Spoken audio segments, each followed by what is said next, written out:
जय हिंद दोस्तों, आज मैं आप लोगों को लेके आ गया हूँ हिंदी का पेपर जो कि आपको कल सुबह ही 8:30 बजे देने हैं। यहाँ पे क्या लिखा है, कुछ तैयारी नहीं है अब तक। 10th हिंदी 1 घंटे में 50 नंबर। देखिए 1 घंटे में कितना ला सकते हैं आप, 50 नंबर। एक बार ध्यान समझिए, इसको पूरा पूरा पढ़ के चाहिएगा और सिर्फ व्याकरण से आप 50 नंबर ला सकते हैं। तो इसको थोड़ा सा भी स्किप करने की कोशिश मत करिएगा। अगर आपको अच्छा खासा नंबर लाना है तो इतना पढ़ लेने से आपको ये तो हो गया कि आप फेल तो बिल्कुल नहीं होइएगा, पास होना एकदम कन्फर्म है और कुछ अच्छा भी नंबर ला सकते हैं। ठीक है, आइए बढ़ते हैं हम लोग गद्यांश और पद्यांश। देखिए पहले हम लोग क्या शुरू करते हैं, गद्यांश और पद्यांश। पहले हम लोग गद्यांश और पद्यांश शुरू करते हैं।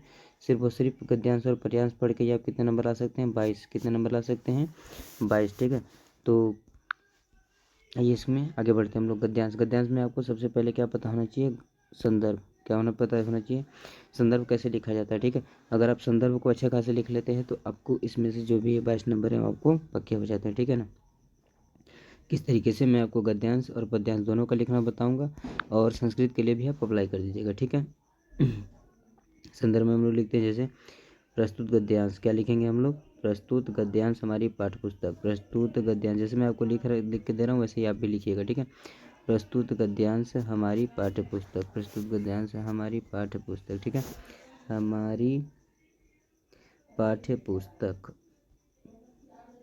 प्रस्तुत गद्यांश हमारी पाठ्य पुस्तक हिंदी के। प्रस्तुत गद्यांश हमारी पाठ्य पुस्तक हिंदी के।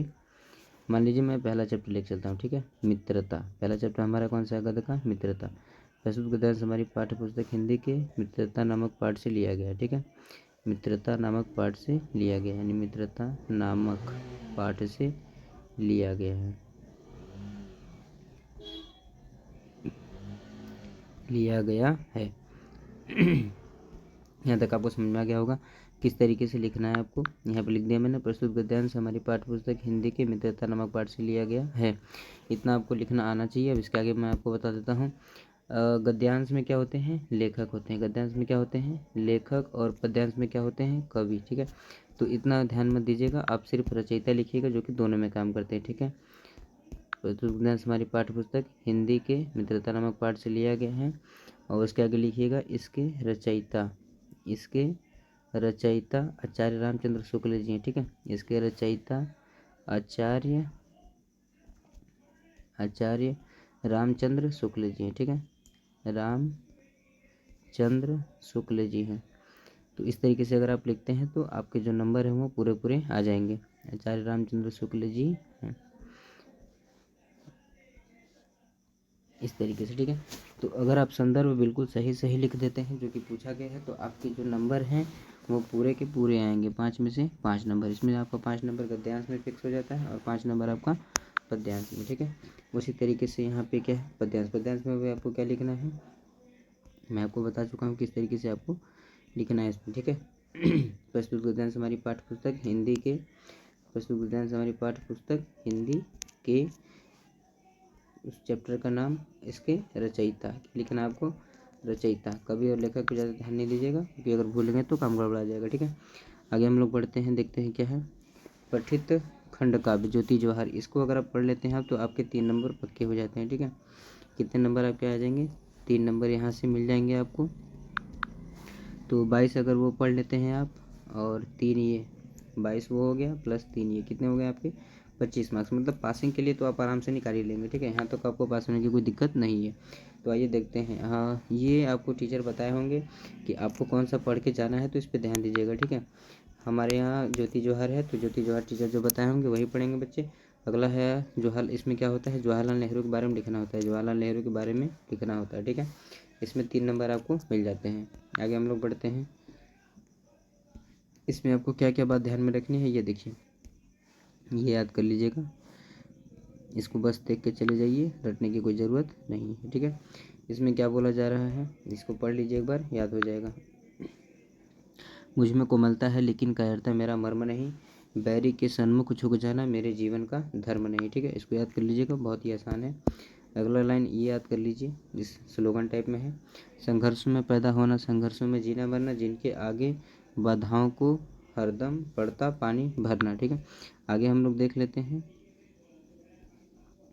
इसका आप स्क्रीनशॉट ले लीजिएगा अगर आप चाहेंगे तो। मैं बहुत ही छोटे में इसको लिख दिया मैंने, ज्योति जवाहर खंड काव्य के शीर्षक, ये क्वेश्चन भी आता है, ठीक है, ये वाला। ज्योति जवाहर खंड काव्य के शीर्षक की आधार पर अपने विचार व्यक्त कीजिए। ज्योति जवाहर खंड काव्य में कवि राही ने, इसमें किसने, राही जी ने, कवि राही ने बताया कि भारत की विविधपूर्ण संस्कृति ने किस प्रकार पंडित जवाहरलाल नेहरू ने महान व्यक्तित्व का निर्माण किया और फिर किस प्रकार से नेहरू जी ने भारत का नवनिर्माण करते हुए उसे ज्योतिपुंज के रूप में नई दिशा की पहचान दी। नेहरू के चरित्र और व्यक्तित्व को अतिशयता प्रदान करते हुए कवि ने भारत और जवाहरलाल नेहरू को एक दूसरे के पर्याप्त रूप में प्रस्तुत करते हुए कहा है। यहाँ पंडित जवाहरलाल नेहरू के बारे में एक लाइन कही गई है, इसको ध्यान से समझ लीजिए।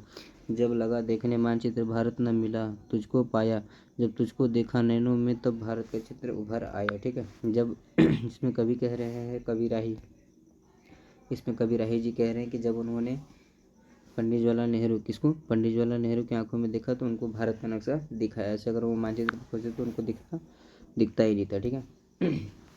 यहाँ से क्या है, अगला हम समझते हैं किस तरीके से आपको नंबर फ्री में मिल सकता है, ठीक है। इसमें नंबर क्या होते हैं, आपके फिक्स होते हैं, नंबर कटते नहीं है, बस शर्त ये कि आपको लिखना आना चाहिए कि कैसे लिखना है, ठीक है। अगला है हमारा 10 नंबर के लिए, कितना, 10 नंबर के लिए आप कोई भी एक पढ़ लीजिए, जयशंकर प्रसाद या फिर रामचंद्र शुक्ल। यहाँ से अगर आपके पास टाइम बहुत कम है तो आचार्य रामचंद्र शुक्ल को पढ़ लीजिए, ये वेरी मोस्ट इम्पोर्टेंट। अगर आपके पास टाइम कम है तो आप सिर्फ और सिर्फ पंडित जयशंकर प्रसाद के बारे में देख के चले जाइए, ठीक है। कोशिश करिएगा कि आप दोनों ही देख लीजिए, लेकिन कल ही अगर एग्ज़ाम है, अगर अभी आप पढ़ने बैठे हैं तो कोई दिक्कत की बात नहीं है, और सिर्फ आचार्य रामचंद्र शुक्ल के बारे में देख के चले जाइए, आपको 10 नंबर मिल जाएंगे, 5-5 नंबर करके। इसमें आपको क्या क्या बात ध्यान में देनी है वो देखिए, समझिएगा इसको ध्यान से। जयशंकर प्रसाद का जन्म, इनका जन्म, कभी भी जीवन परिचय लिखते वक्त आप ये ध्यान दीजिएगा कि आपको करना क्या क्या है।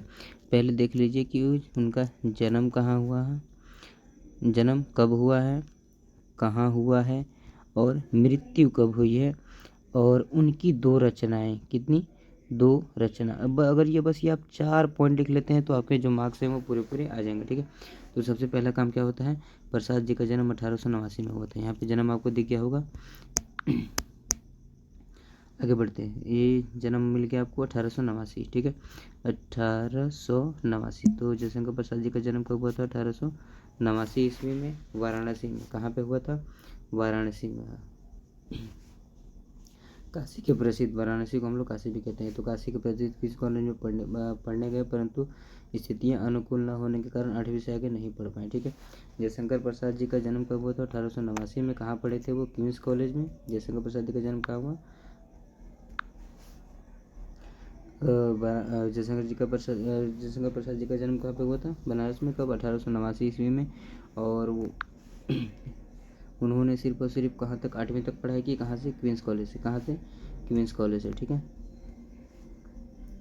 क्वींस कॉलेज में पढ़ने के बाद उन्होंने घर पे ही, वो किसी कारण से वो पूरा पढ़ाई अपना पूरा नहीं कर पाए, तो उन्होंने घर पे ही रह के अपना संस्कृत, हिंदी और फारसी का अध्ययन पूरा किया, ठीक है।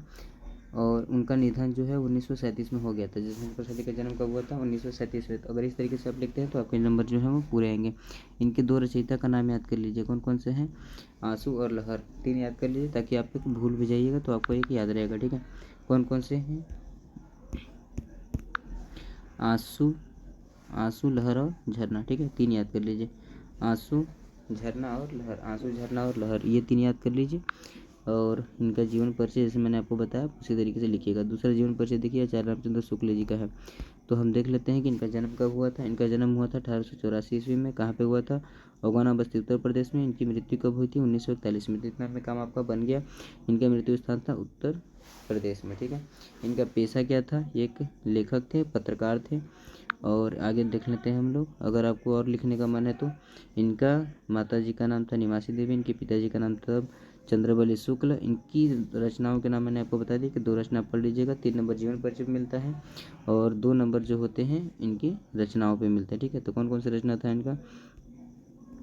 इनका पहला रचना है चिंतामणि और दूसरा कौन सा है, रश्मि मीमांसा। पहला रचना कौन सा है, चिंतामणि, और दूसरा कौन सा है, रश्मि मीमांसा, ठीक है। आगे हम लोग देखते हैं। इसी प्रकार से जीवन परिचय किसका है, पद का। जीवन परिचय देखिए, एक गद्य का आता है, एक पद का आता है, ठीक है। 5-5 नंबर के दोनों आते हैं। 3 नंबर जीवन परिचय पे होता है और प्लस में 2 नंबर किस पे होता है, उन्होंने क्या लिखा है, ठीक है। तो पहला है सूरदास, दूसरा है तुलसीदास। पहला कौन सा है, सूरदास, और दूसरा कौन सा है, तुलसीदास। इसमें भी सेम वही कंडीशन है। अगर आपके पास समय है तो आप दोनों ही देख के जाइएगा जरूर ही, लेकिन अगर आपके पास समय कम है तो सिर्फ और सिर्फ सूरदास देख के चले जाइए। सूरदास यहाँ पे क्या होगा, वेरी वेरी मोस्ट इंपॉर्टेंट होगा, ठीक है। और ये है थोड़ा सा कम इम्पोर्टेंट है। तो आगे हम लोग देख लेते हैं इसके बारे में फटाफट। मैंने आपके लिए लिखा हुआ, सूरदास का जन्म 1478 में माना जाता है। इनकी जो जन्म मृत्यु है वो फिक्स नहीं है, तो सिर्फ ये माना जाता है, ठीक है। ऐसा किसी को अंदाज़ा नहीं है कि कब हुआ था, कहाँ पे हुआ था और किस जगह पे हुआ था, तो ये अंदाजे के अनुसार है। तो आपको भी इसी तरीके से लिखना है। तो सूरदास का जन्म 1478 में माना जाता है, एक मान्यता के अनुसार, ठीक है। उनका जन्म 1478 में हो गया। उनकी मृत्यु 1583 में हुई थी। इनकी मृत्यु कब हुई थी, 1583 ईस्वी में। कुछ लोग मानते हैं कि इनका जन्म स्थान क्या है, नई दिल्ली है। क्या है, नई दिल्ली है, ठीक है। और ये कहाँ पे रहते थे, ऐसा माना जाता है कि वृंदावन के बीच गऊ घाट पे रहते थे। कहाँ पे रहते थे ये, वृंदावन के बीच गऊ घाट पे रहते थे। मैंने आपको पहले बता दिया कि इतना लिख दीजिए, जन्म कहाँ पे हुआ था, किस जगह पे, जन्म कब हुआ था, कहाँ हुआ था और किस जगह पे हुआ था, तो आपको जो मार्क्स होते हैं वो पूरे पूरे मिल जाते हैं, ठीक है। अब इनका जो है साहित्य 2 याद कर लीजिएगा, एक है सूर सागर और दूसरा कौन सा है, इनका रचना याद कर लिए 2 ठो कोई भी, एक है सूर सागर, दूसरा है साहित्य लहरी। एक है सूर सागर, दूसरा है साहित्य लहरी। आगे हम लोग बढ़ते हैं, देखते हैं तुलसीदास के बारे में। किसके बारे में, तुलसीदास। तुलसीदास का जन्म उत्तर प्रदेश के बांधा जिले के राजापुर गांव में 1532 ईस्वी में। इनका जन्म कब हुआ था, 1532 ईस्वी में, ठीक है। और कहाँ पे हुआ था, उत्तर प्रदेश में। कहाँ पे हुआ था, उत्तर प्रदेश में इनका जन्म हुआ था।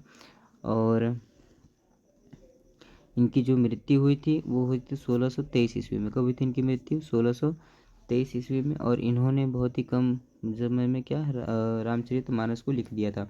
आप इसको स्क्रीनशॉट ले लीजिए और सिर्फ एक बार इसको पढ़कर एग्जाम में आप चले जाइए, आप अच्छा खासा स्कोर कर लेंगे, ठीक है। आगे हम लोग बढ़ते हैं। सिर्फ 4 लाइन का श्लोक लिख करके आप 2 नंबर पक्के कर सकते हैं। देखिए, मैंने एक क्वेश्चन जरूर आता है श्लोक लिखने के लिए, मैंने आपके लिए श्लोक लिख दिया है और साथ ही साथ इसका अर्थ भी लिखा है मैंने, ठीक है। तो श्लोक और इसका अर्थ दोनों ही देख लीजिएगा। यहाँ पे मैंने आपके लिए श्लोक और अर्थ दोनों लिख लिया है, तो देख लीजिएगा। इसमें पहला मैंने लिखा है, सर्वे भवन्तु सुखिनः सर्वे सन्तु निरामया। ये देख रहे हैं, सर्वे भवन्तु सुखिनः सर्वे सन्तु निरामया सर्वे भद्राणि पश्यन्तु मा कश्चित् दुःखभाग् भवेत्। ये बहुत ही आसान है, बहुत आसानी से आप इसको याद भी कर सकते हैं, ठीक है। अब इसका अर्थ को समझ लीजिए और देख लीजिए। सभी लोग सुखी हों, सभी लोग सुखी हों, सभी निरोगी हों, सभी सुख देखें, कोई भी दुख का भागी ना बने, ठीक है। इस लोग ये रट लीजिए और सिंपल बस जाके एग्जाम में लिख के चले आइएगा। अगला है, सिर्फ निबंध देख कर जाओ, जनसंख्या, लाभ, हानि और 7 नंबर पक्के। देखिए, सिर्फ आपको निबंध में कितने नंबर मिल रहे हैं, 7 नंबर। निबंध लिखने पर कितने नंबर मिल रहे हैं, 7 नंबर। ये देखिए, दिख रहा है आपको। बस पॉइंट ध्यान में रखिएगा, उस पॉइंट के अनुसार लिखते जाइए, आपको 7 नंबर मिल जाएंगे। यहाँ क्या लिख दिया मैंने आपके लिए, देख लीजिएगा कि निबंध रट के नहीं, सिर्फ देख के जाओ, आपको नंबर मिल जाएंगे। लिखना कैसे है ये बहुत इंपॉर्टेंट है। ये पहला क्या लिखना है, प्रस्तावना, कि आखिरकार जनसंख्या है क्या, उसके बढ़ने का कारण क्या है। तो जनसंख्या बढ़ने का कारण क्या है, अशिक्षा है। जनसंख्या क्या है, बहुत ज़्यादा बढ़ती हुई भीड़ है। इसको आप समझाने के लिए कुंभ का एग्जाम्पल लेकर बहुत अच्छे से समझाइएगा। इसको जब भी आप लिखिएगा 6 से 8 नंबर में पहला हेडिंग लिखिएगा प्रस्तावना डाल कर, ठीक है। अगला हम लोग जानेंगे भारत में जनसंख्या वृद्धि और उसके प्रभाव। भारत में जनसंख्या वृद्धि बहुत तेज़ी से हो रही है और उसके प्रभाव क्या क्या है कि हमको जहाँ पे लाइन नहीं भी लगना चाहिए, जैसे कुंभ में आपने एग्जाम्पल लेकर समझाने के लिए मैंने आपको बोल दिया कि कुंभ में देखिए, मेला तो उतना भीड़ होना तो नहीं चाहिए, लेकिन सिर्फ और सिर्फ नहाने के लिए आप देख रहे हैं कि कई लोगों ने वहाँ पे प्रयागराज यानी कि इलाहाबाद में कई लोगों ने अपनी जान को गंवा दी, किसमें के लिए, सिर्फ और सिर्फ भीड़ के कारण। तो आप एक तरह का ये जनसंख्या विस्फोट है और आप इसको एग्जाम्पल देके समझा सकते हैं, ठीक है। अगला क्या है हमारे पास, जनसंख्या नियंत्रण के कारण, उपाय और कारण। जनसंख्या नियंत्रण के उपाय, इसको क्या लिखेंगे आप जनसंख्या नियंत्रण के उपाय में।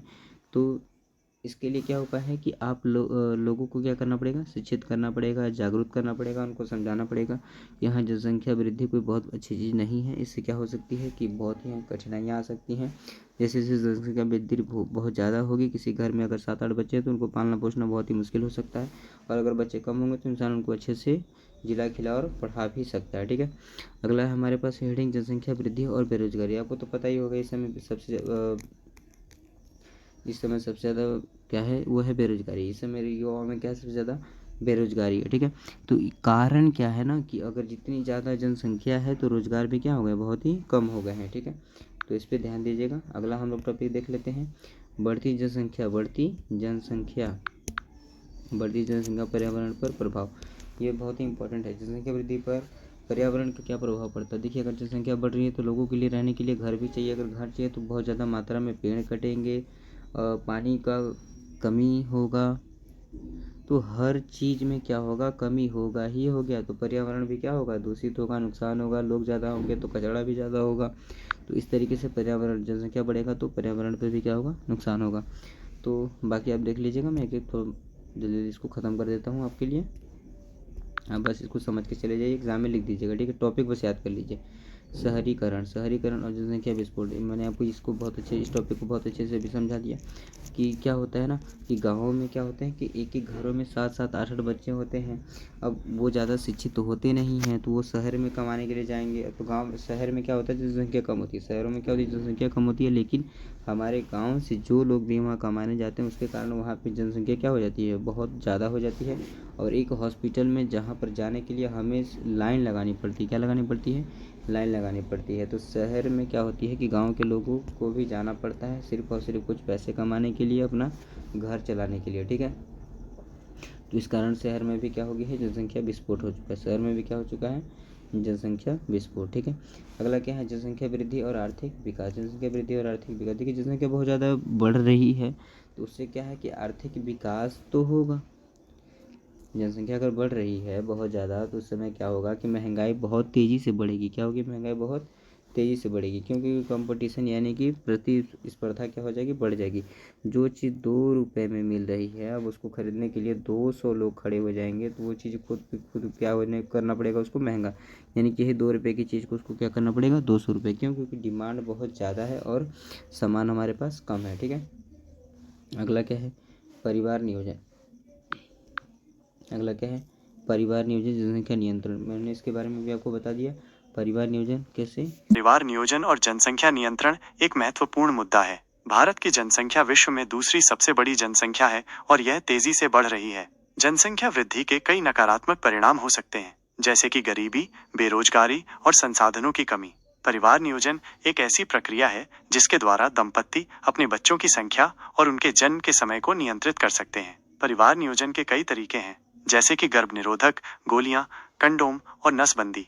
जनसंख्या नियंत्रण एक ऐसी प्रक्रिया है जिसके द्वारा सरकार जनसंख्या वृद्धि को कम करने के लिए नीतियां बनाती है। जनसंख्या नियंत्रण के कई तरीके हैं, जैसे कि परिवार नियोजन को बढ़ावा देना, शिक्षा को बढ़ावा देना और महिलाओं को सशक्त बनाना। भारत सरकार ने जनसंख्या नियंत्रण के लिए कई कार्यक्रम चलाए हैं। इन कार्यक्रमों में परिवार नियोजन को बढ़ावा देना, शिक्षा को बढ़ावा देना और महिलाओं को सशक्त बनाना शामिल है। इन कार्यक्रमों के परिणाम स्वरूप भारत की जनसंख्या वृद्धि दर में कमी आई है। हालांकि भारत की जनसंख्या अभी भी बहुत बड़ी है और जनसंख्या वृद्धि के कई नकारात्मक परिणाम अभी भी मौजूद हैं। इसलिए भारत सरकार को जनसंख्या नियंत्रण के लिए और अधिक प्रयास करने की आवश्यकता है। यहाँ कुछ सुझाव दिए गए हैं जिनके द्वारा भारत सरकार जनसंख्या नियंत्रण के लिए और अधिक प्रयास कर सकती है। परिवार नियोजन को और अधिक सुलभ और किफायती बनाना, शिक्षा को बढ़ावा देना, खासकर महिलाओं की शिक्षा को, महिलाओं को सशक्त बनाना, जनसंख्या नियंत्रण के महत्व के बारे में जागरूकता बढ़ाना। ये भी महत्वपूर्ण है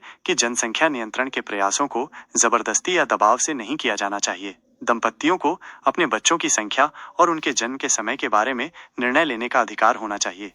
मुझे उम्मीद है कि ये जानकारी उपयोगी है। तो जनसंख्या नियंत्रण कैसे किया जा सकता है इसके बारे में आप लोगों ने जान लिया। अब अगला क्या है कि बस एक पत्र और 4 नंबर पक्का। इसमें क्या है कि आपको सिर्फ और सिर्फ एक पत्र लिखना है। क्या करना है, सिर्फ और सिर्फ एक पत्र लिखना है और आपके कितने 4 नंबर आपके पक्के हो जाते हैं। ठीक है, इसको आइए देखते हैं हम लोग। टॉपिक क्या है, अपने विषय। क्या लिखा है आपने, टॉपिक अपने विषय रुचि का उल्लेख करते हुए। अपना आपकी रुचियाँ क्या हैं, खेलना कूदना नाचना, जो भी आपकी रुचियाँ हैं उसके अनुसार पढ़ना लिखना। अपनी विशेष रुचियों का उल्लेख करते हुए अपने मित्र को पत्र लिखना है। किसको, अपने मित्र को क्या करना है, पत्र लिखना है। तो इसको लिखने का तरीका क्या है, मैं आपको ये देखिए दिखा दे रहा हूँ। सबसे पहले आपको नाम लिखेंगे। ठीक है, एग्जाम में आप नाम नहीं लिख सकते हैं तो यहाँ पे क्या लिखेंगे, एक्स वाई और जेड, ठीक है। आपका पता जो भी होगा, दिनांक क्या डालेंगे आप, आज का दिनांक डालिएगा जो कि है 24 फरवरी, क्या डालिएगा 24 फरवरी 2025, ठीक है।